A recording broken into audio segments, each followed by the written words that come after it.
ఓం నమో వెంకటేశాయ. ఈరోజు వీడియోలో అయితే గనక తిరుమలలో శ్రీ తరుగుండ వెంగమాంబ నిత్యాన్నదాన సత్రం చూడొచ్చు. ఇక్కడికైతే కనుక భోజనానికి చాలామంది వస్తారు భక్తులు ప్రతిరోజు. ఇక్కడ మెయిన్ ఎంట్రన్స్ నుంచి అయితే ఈ విధంగా వెళ్తాం. వెళ్ళేటప్పుడు అయితే కనుక పెద్ద క్యూ ఉంటుంది స్టార్టింగ్లో. అంటే మ్యాక్సిమం 10:30 వరకు కూడా ఖాళీగానే ఉంటుంది. 10:30 నుంచి అయితే కనుక భక్తులు బాగా రద్దీగా ఉంటారు. అప్పుడైతే కనుక ఈ క్యూ లైన్లోంచి అయితే ఈ విధంగా పంపుతూ ఉంటారు. ఎందుకంటే ఈ క్యూ లైన్ వచ్చేసి 50 నుంచి 150 మీటర్లు అయితే ఉంటుంది. జనం అయితే కనుక లక్షల్లో ఉంటారు ఇక్కడ భోజనానికి వచ్చేవాళ్ళు. ఇలాగ ఈ విధంగా అయితే కనుక ఒక 5 రౌండ్లు అయితే ఉంటుంది. ఫ్రంట్కి వెళ్ళి మళ్ళీ బ్యాక్ వచ్చి అలాగ తిరిగి అయితే కనుక పెద్ద కంపార్ట్మెంట్లో అయితే కనుక మనం వెళ్ళాల్సి ఉంటుంది. కానీ చాలా స్పీడ్గా అయితే వెళ్ళిపోతాం. అక్కడ ఇంచుమించు 10 నిమిషాల్లో వెళ్ళినట్టు అయితే వెళ్ళిపోవచ్చు అన్నమాట. ఎందుకంటే వెళ్ళే వాళ్ళు వెళ్తూనే ఉంటారు, ఆగడం అయితే ఉండదు ఎక్కడ కూడా.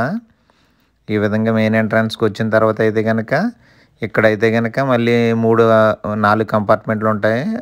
2 హాల్ ఏమో కింద, 2 హాల్ పైన. 1, 2 హాల్ అయితే కింద, 3, 4 హాల్ అయితే పైన. ఇదిగో ఈ పైకి ఇచ్చారు. ఇప్పుడైతే ఇక్కడికి వెళ్ళే దారిలో అయితే కనుక పైన మనం అయితే కనుక ఇక్కడ వెంకన్న సన్నిధిలో శేషాచలం శిఖరాల్లో పంచదివ్య క్షేత్రాలు ఊహ చిత్రం చూడొచ్చు మనం అక్కడైతే కనుక. ఇది ఈ విధంగా అయితే కనుక వెళ్ళిన తర్వాత ఈ టర్నింగ్ తిరిగేటప్పుడు అయితే కనుక క్షేత్రాలు కనబడతాయి. అక్కడ ఊహ చిత్రం ఎలా ఉందన్నది. ఇక్కడైతే కనుక లక్షలాది సంవత్సరాల క్రితం వేద మంత్రాలు వల్లించే ఎందరో మహర్షులు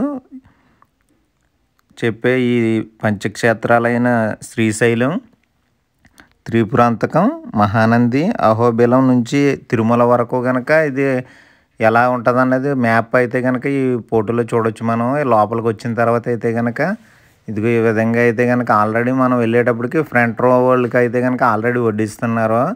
ఇంకా అలాగా ఇంకా బ్యాక్ సైడ్ అలాగే చాలా వరకు అయితే ఉంటాయి. వెళ్ళేటప్పటికి అయితే కనుక మనకి ఇలాగే టేబుల్ పైన అయితే కనుక విస్తర వేసి ఉంటుంది. అరిటాకులే వడ్డిస్తారు మ్యాక్సిమం ఇక్కడ. ఈ విధంగా ఒక కర్రీ, ఒక చట్నీ, ఒక ప్రసాదం అయితే ఉంటుంది డైలీ కూడా. ఈ విధంగా వడ్డించిన తర్వాత అయితే కనుక మనకి లైన్లోకి అయితే కనుక రైస్ వస్తుంది. స్టార్టింగ్ వచ్చి ఫస్ట్ కుంట మనం ఈ విధంగా కూర్చుని వాటర్ అన్నీ సర్వ్ చేసుకునేటప్పటికైతే కనుక రైస్ రెడీ అయిపోద్ది. ఇక్కడ మనకి లైన్లో మనం కూర్చున్న టేబుల్ దగ్గరికి అయితే కనుక ఇలాగ వడ్డించుకుంటూ వస్తూ ఉంటారు. ఇదిగో ఈ విధంగానే రైస్ అయితే ఈ విధంగా వడ్డించుకుంటూ వెళ్తూ ఉంటారు. ఇది వెళ్ళి మనం కర్రీ కలుపుకునే లోపు అయితే కనుక సాంబార్ బండి అయితే సాంబార్ వేసుకొచ్చిన వాళ్ళు అయితే కనుక బ్యాక్ సైడ్ వీళ్ళు కూడానే వచ్చేస్తారు. ఇదిగో ఈ విధంగా సాంబార్ వడ్డించుకుంటూ వెళ్తూ ఉంటారు. ఈ విధంగా సాంబార్ వడ్డించుకుంటూ ఫ్రంట్కి వెళ్తే సాంబార్ తినేలోపు మళ్ళీ కూడా సెకండ్ టైం మళ్ళీ రైస్ అయితే వస్తుంది.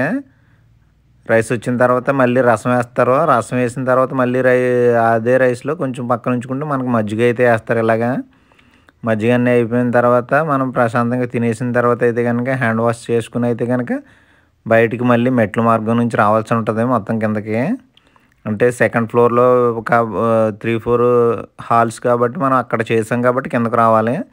అదే ఫస్ట్ది అయితే కనుక ఒక మెట్టు అయితే సరిపోద్ది. ఈ విధంగా బయటకు వచ్చేటప్పుడు అయితే కనుక ఇక్కడ కిల్లీలు దర్శనం ఇస్తాయి మనకి. ఓన్లీ 10 రూపాయలు మాత్రమే. మా వీడియో నచ్చితే ప్లీజ్ లైక్, షేర్, సబ్స్క్రైబ్.